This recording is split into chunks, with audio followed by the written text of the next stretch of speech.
बिस्मिल्लाहिर्रहमानिर्रहीम। अस्सलामुअलैकुम dear students, आज का जो हमारा टॉपिक है वो है रिस्क एंड रिटर्न। सबसे पहले हम रिस्क को डिफाइन करते हैं। A chance that actual return will be different from expected return, या दूसरी डेफिनेशन हमारे पास ये है variability of returns from those that are expected. इससे मुराद ये है कि such as being an investor we are expecting 12% return on investment but actually it is incurred as 10%, so there is 2% variation. So 2% जो है वो इसमें रिस्क की इन्वॉल्वमेंट है। तो ये है रिस्क कि हम एक्सपेक्ट 12% कर रहे हैं लेकिन एक्चुअली 10% रिटर्न होती है। तो इससे मुराद ये कि 2% की वेरिएशन है। ये जो वेरिएशन है एक्सपेक्टेड और एक्चुअल रिटर्न के दरमियान उसे हम रिस्क कह रहे हैं। और रिस्क की दो मेन टाइप्स हैं, एक सिस्टमैटिक रिस्क है और दूसरी अनसिस्टमैटिक रिस्क है। अब हम लिखते हैं सिस्टमैटिक रिस्क जो है उसके ऑल्टरनेटिव नेम्स में लिखने जा रहा हूं। जैसा कि एक नाम है इसका बीटा रिस्क, दूसरा नाम है मार्केट रिस्क, तीसरा नाम है अनअवॉइडेबल रिस्क और चौथा नाम अनडाइवर्सिफाइबल रिस्क और पांचवा नाम मैक्रो रिस्क। और भी ऑल्टरनेटिव नेम्स हो सकते हैं लेकिन मेनली ये यूटिलाइज किए जा रहे हैं इसलिए हमने इनको मेंशन किया है। और अभी मैं अनसिस्टमैटिक रिस्क के नेम ऑल्टरनेटिव जो है बताने के बाद फिर हम एक्सप्लेन करेंगे ये अवॉइडेबल क्यों है, सिस्टमैटिक रिस्क क्या है, अनसिस्टमैटिक रिस्क क्या है, ये डाइवर्सिफाइबल क्यों नहीं है। तो अनसिस्टमैटिक रिस्क का दूसरा जो ऑल्टरनेटिव नेम है वो यूनिक रिस्क है, कंपनी स्पेसिफिक रिस्क है और ये अवॉइडेबल रिस्क है।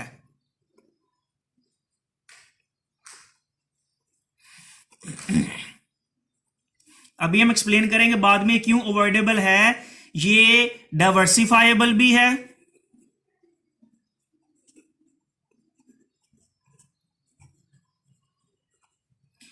और इसे माइक्रो रिस्क कहा जाता है। अब हम इसकी एक्सप्लेनेशन करते हैं। सिस्टमैटिक रिस्क एक ऐसा रिस्क है जो पूरी मार्केट में फैल जाता है, जिसको हम अवॉइड नहीं कर सकते। हर एक इन्वेस्टर को ये रिस्क बियर करना है। जैसा कि इसकी एग्जांपल ये है इन्फ्लेशन। क्या हम में से कोई इन्फ्लेशन के रिस्क को अवॉइड कर सकता है? तो इसका आंसर होगा नहीं, कि इन्फ्लेशन हमारे पूरे मुल्क में है, ये हर एक इन्वेस्टर को बियर करना पड़ेगा, इससे हम कोई नहीं बच सकता। It is just like a blood cancer, कि हमारी ह्यूमन बॉडी में एक ब्लड कैंसर है जिसको हम अवॉइड नहीं कर सकते। इसी तरह से इन्फ्लेशन हमारे पूरे मुल्क में है, इसलिए ये पूरी मार्केट में फैल गया है, पूरे मुल्क में फैल गया है। तो ऐसे रिस्क को सिस्टमैटिक रिस्क कहा जाता है और इसे हम अवॉइड नहीं कर सकते। हर एक इन्वेस्टर को ये रिस्क बियर करना पड़ता है, इसीलिए इसे मैक्रो लेवल का रिस्क कहा जाता है जो पूरे मुल्क में फैल जाता है। इसे नेशन वाइड रिस्क भी कहा जाता है। तो ये पूरे मुल्क में रिस्क फैल जाता है, ये एक लेवल पे होता है जिसे हम तमाम इन्वेस्टर जो हैं वो बियर करते हैं। दूसरी तरफ हमारे पास अनसिस्टमैटिक रिस्क है जो किसी एक खास कंपनी का रिस्क हो सकता है, किसी एक खास रीजन का रिस्क हो सकता है जिसे हम अवॉइड कर सकते हैं। और अनसिस्टमैटिक रिस्क को हम पोर्टफोलियो बना के डाइवर्सिफाई कर सकते हैं। तो इससे पहले हमें यह जानना होगा कि पोर्टफोलियो क्या है और डाइवर्सिफिकेशन क्या है, और हम पोर्टफोलियो की डेफिनेशन लिखते हैं।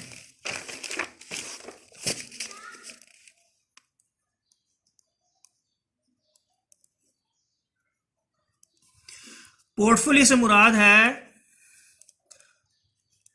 अ कलेक्शन ऑफ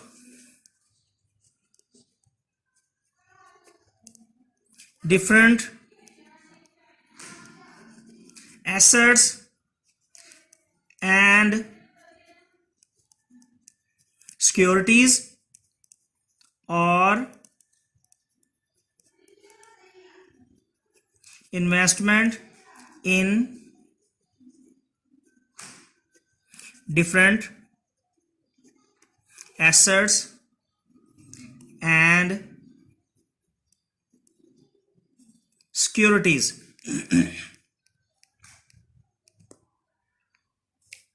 डाइवर्सिफिकेशन को एक मकौले की निस्बत से आपको मैं डिफाइन करता हूं।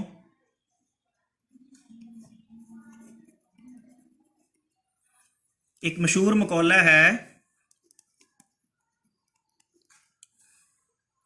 Don't put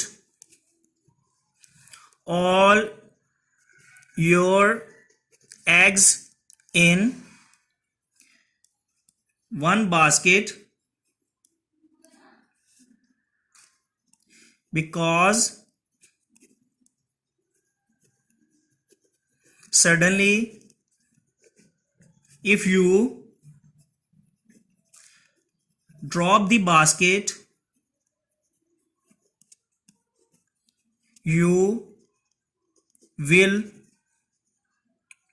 lose all the eggs। इससे मुराद ये हुई, हमें इससे ये पता चलता है कि we should not invest in one company being an investor, because if this company collapse your whole investment will be lost. So in this scenario हमें अपनी मुकम्मल जो कंप्लीट जो इन्वेस्टमेंट है उसे मुख्तलिफ कंपनीज में इन्वेस्ट करना चाहिए।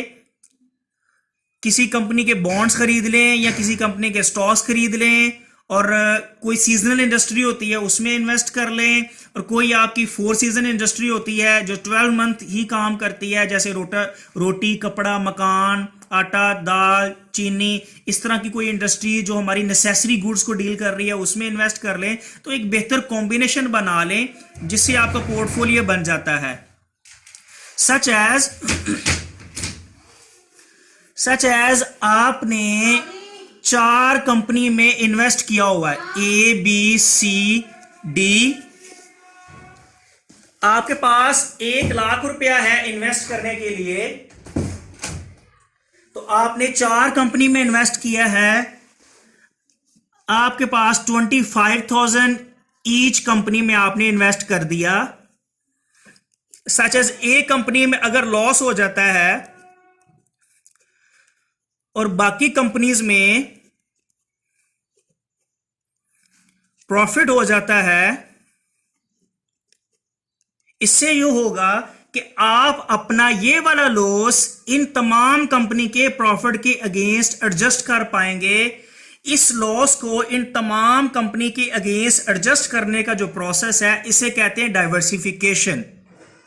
If you sustain loss in one company, then you can adjust this loss or diversify this loss against the other company's profit. So this is what we call diversification. हमें पता चल गया portfolio बना के हम अपने लॉस को diversify कर सकते हैं। पोर्टफोलियो बनाकर अपने लॉस को डाइवर्सिफाई करना, इससे इसका ऑब्जेक्टिव क्या है, तो हम यहां पे ऑब्जेक्टिव भी लिख लेते हैं।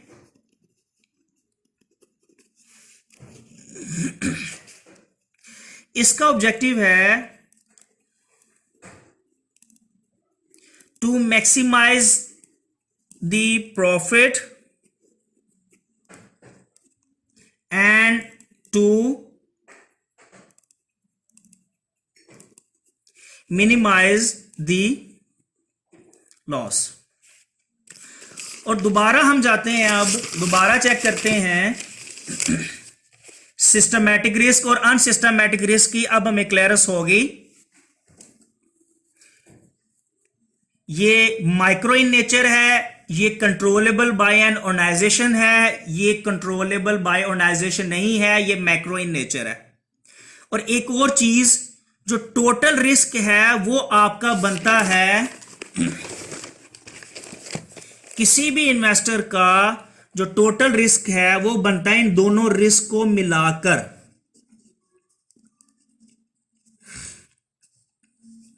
सिस्टमैटिक रिस्क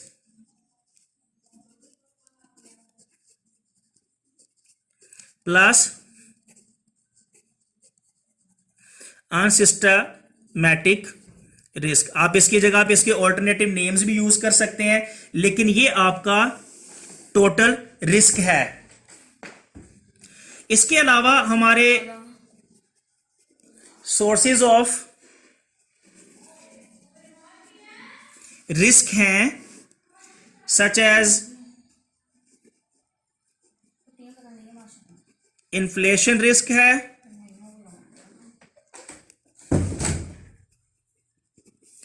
इंटरेस्ट रेट का रिस्क है, इन्फ्लेशन रिस्क को परचेजिंग पावर रिस्क भी कहा जाता है। आपका बिजनेस रिस्क हो सकता है, लिक्विडिटी रिस्क हो सकता है,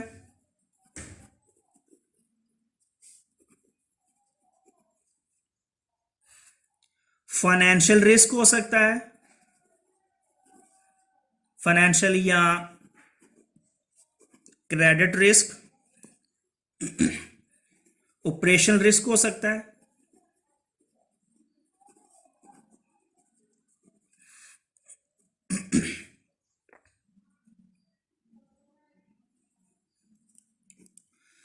पॉलिटिकल रिस्क हो सकता है,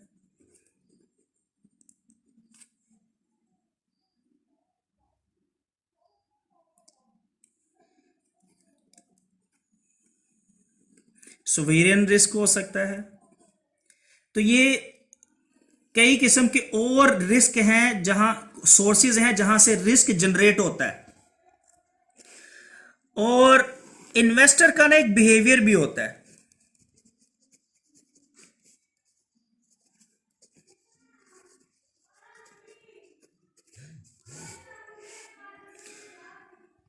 कुछ इन्वेस्टर रिस्क अवर्स होते हैं, कुछ इन्वेस्टर रिस्क सीकर होते हैं,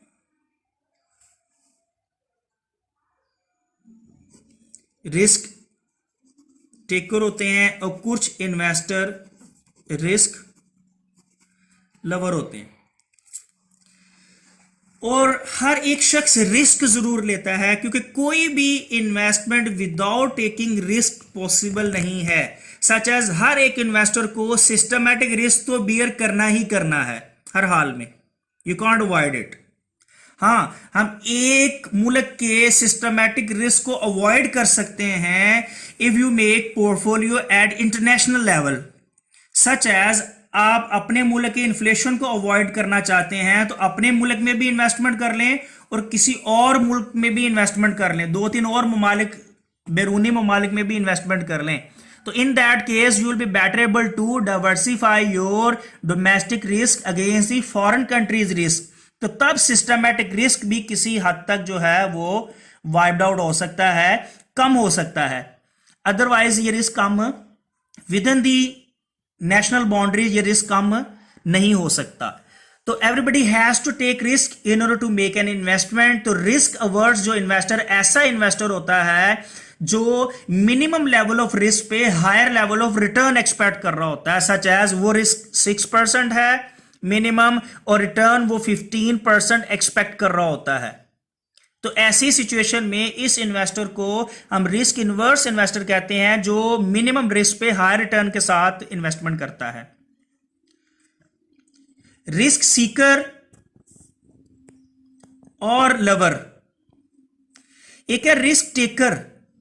रिस्क टेकर ऐसे लोग हैं, ऐसे मतलब इन्वेस्टर हैं जो रिस्क को पसंद करते हैं, क्योंकि उन्हें पता है the higher the risk the higher the return. ये एक मिथ है।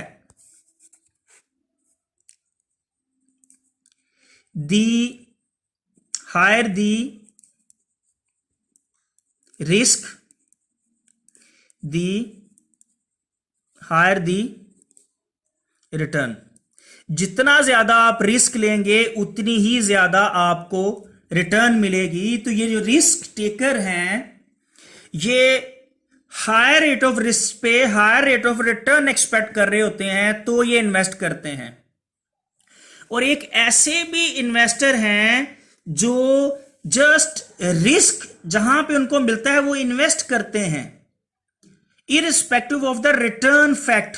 वो जानते हैं कि रिटर्न के बहुत ही मिनिमम से चांसेस हैं, तो वो फिर भी इन्वेस्ट करते हैं। सच एज ये बहुत से जो लोग हैं जो जमीन के अंदर से चीजों को ढूंढने की कोशिश करते हैं, बहुत ज़्यादा इन्वेस्ट करते हैं पानी की तलाश के लिए, ऑयल की तलाश के लिए और बहुत सी कीमती नवादरात की तलाश के लिए वो इन्वेस्टमेंट करते हैं और अपनी मशीनरी जो है वो ज़मीन के अंदर तक जब घुसा देते हैं या वहाँ पे इंस्टॉलेशन कर लेते हैं तो आप खुद समझते हैं उसको दोबारा जब इरेक्शन के बाद दोबारा जब बाहर कुछ महीनों या सालों बाद निकाला जाता है तो उसका स्क्रैप वैल्यू ही निकलती है, उसकी स्क्रैप वैल्यू में ही वो बिकता है, अदरवाइज दूसरी वैल्यू उसकी नहीं मिलती, उसको एक्चुअल वैल्यू के करीब तरीन नहीं मिलता। लेकिन अगर उनको जमीन के नीचे से वो कीमती नवादरात या पानी या ये ऑयल वगैरह मिल जाए तो फिर सारी जिंदगी जो है उनकी सवर जाती है। लेकिन इसमें